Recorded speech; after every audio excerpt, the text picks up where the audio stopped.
Salutations à tous, nous sommes le vendredi 11 décembre 2015 et vous l'avez remarqué, la presse s'en est donnée à cœur joie cette semaine en tout cas, avec la saga Star Wars, avec l'approche de ce film qu'on attend la semaine prochaine, mercredi pour ceux qui ont la chance de le voir en avant-première mondiale, allez soyons fous, poussons avec les grands mots, et la presse ne s'arrête pas là, elle a encore aujourd'hui redouté d'efforts pour nous offrir un peu de Star Wars et profiter un peu de l'actualité. Nous passons donc à un quotidien qui s'appelle Les Échos, c'est le numéro 12-11, et c'est un numéro un peu spécial, puisque chaque vendredi, il est un petit peu plus cher que d'habitude, et il est accompagné d'un supplément qui s'appelle Les Échos Week-end. Et aujourd'hui, Les Échos Week-end titre carrément « L'espace fait son cinéma » avec une superbe couverture, comme vous pouvez le constater, de X-Wing, magnifique. Et bien entendu, il y a un petit dossier. J'ai mis un garde-page qui s'est enfoncé dans les pages. Voilà, bravo. Alors, ça s'appelle Culture, donc le 11 décembre 2015, donc aujourd'hui. Et Hollywood conquit l'espace. Le nouveau Star Wars le prouve une fois de plus. L'espace offre au cinéma fantastique un terrain de jeu. Non, offre au cinéma un fantastique terrain de jeu. Voilà, derrière. De la conquête spatiale de l'Odyssée intergalactique de Dark Vador et Luke Skywalker, l'usine à rêve nous entraîne dans un monde où la Terre n'est plus qu'un lointain souvenir. Bref, vous ferez de l'ordre dans les phrases, quand je viens de vous sortir, c'est n'importe quoi. Enfin, j'ai lu, mais un peu fatigué le garçon. Donc, qu'est-ce qu'on a? On a un dossier qui fait 1, 2, 3, 4 pages, et les pages sont coupé en 3 et des dessins au milieu, donc on a évidemment, ça parle pas d'épisode 7 en particulier, mais bien de films consacrés à l'espace, n'est-ce pas? Vous avez en haut, la première partie, il y a marqué Robot Star, donc Robbie le robot. Si vous n'avez pas vu ce film, Planète interdite, je vous le conseille, un très bon film. Après vous avez bien sûr R2D2, C3PO, Tars du film Interstellar et BB-8 bien entendu du prochain film. Alors, et ensuite vous avez le dossier, vous avez la photo au milieu et le dossier excellent parce que ça parle bien entendu de plusieurs films consacrés à l'espace et c'est bien écrit évidemment. C'est un très bon dossier, assez intéressant. Sur la deuxième partie, donc je vous ai montré la première partie, la deuxième partie pareil, on a toujours une photo au milieu, enfin 2 photos.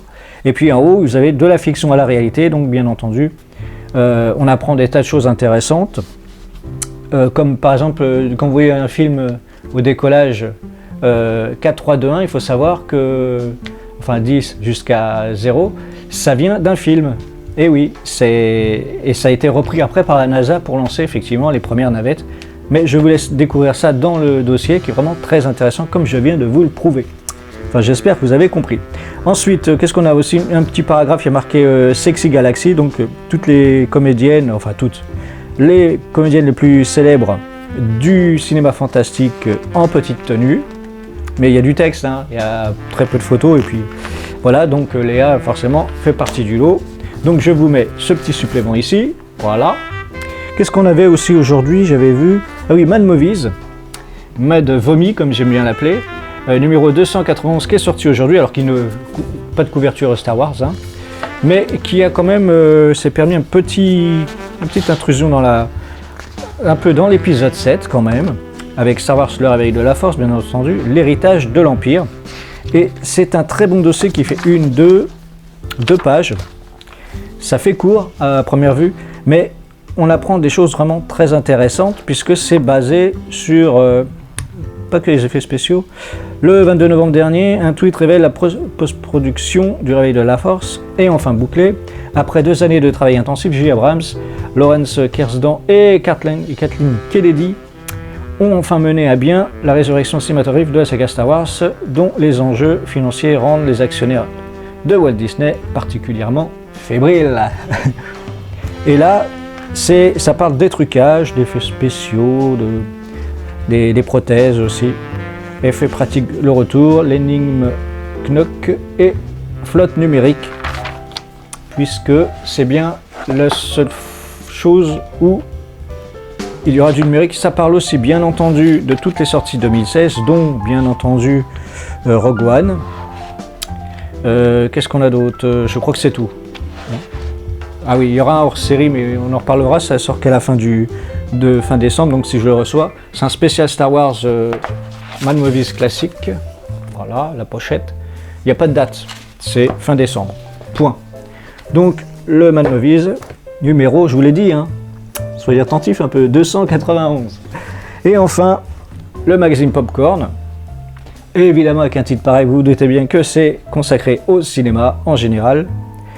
Et c'est le numéro 20H, donc c'est le hors-série numéro 20, qui bien sûr couvre son magazine avec l'épisode 7. Et là encore, nous avons un très bon dossier sur la saga. Ça commence page 26 avec 10 choses à savoir sur comment regarder Star Wars. C'est pas mal, ça fait 2 pages, mais c'est assez intéressant parce que si vous voulez, ceux qui ne connaissent pas encore tout à fait la saga ou qui vont découvrir l'épisode 7, qui vont découvrir la saga avec l'épisode 7, ou même qui ont commencé par découvrir la saga par la prélogie, ils vous disent, enfin ils vous donnent leur point de vue, ils vous expliquent comment vous allez percevoir la saga en regardant tel ou tel ordre des épisodes. Et j'étais assez surpris de voir que c'est pas idiot ce qu'ils disent, c'est assez intéressant. Anakin, Dark Vador, Obi-Wan Kenobi, l'Empereur, Yoda, Boba Fett, l'Étoile Noire, Chewbacca, les Stormtroopers, Je suis ton père. Bref, il y a des choses vraiment très intéressantes et ça permet de découvrir des choses. Il y a même un truc que j'ai appris, mais je vous dirai pas ce que c'est. Vous avez qu'à prendre le magazine. Alors je suis en train de faire le vendeur alors que bref. Après, qu'est-ce que nous avons? Une double page d'introduction du dossier Star Wars, le réveil de la Force. J'ai bien aimé aussi cette petite introduction. Une planète désertique, une héroïne orpheline, un méchant masqué, une étoile de la mort. Le mystère autour de l'épisode 7, en salle le 16 décembre 2015, cacherait pas en évidence. Le réveil de la Force est un remake du Nouvel Espoir. Élément de réponse avec J.J. Abrams et les acteurs. Là encore, un petit article sympathique qui fait 1, 2, 3, 4 pages. Et ensuite, on a un interview carrément de Marc Hamill, mais un interview récent. Là, pareil. Il y a peut-être un truc qu'il faut que je vous dise. La partie savoir ce réveil de la Force que je viens de vous souligner, il faut peut-être pas le lire avant de voir le film parce que ça part dans tous les sens en spéculation. Ils reprennent en fin de compte des voix différentes des rumeurs et ça part dans tous les sens. Donc si vous voulez pas être spolié sur l'histoire, évitez peut-être cette partie du dossier. Commencez par contre par Marc Hamill, qui garde bien le secret sur le film, et c'est assez intéressant sur son retour dans la saga. Et ça fait 1, 2, 3, 4 pages. Et enfin je dis enfin, c'est peut-être pas enfin, non c'est pas enfin. Et ensuite, plutôt, vous avez 2 pages sur Peter Suchitsky, le directeur de la photographie de l'Empire contre-attaque. Et là encore, on a un très très bon petit dossier sympathique.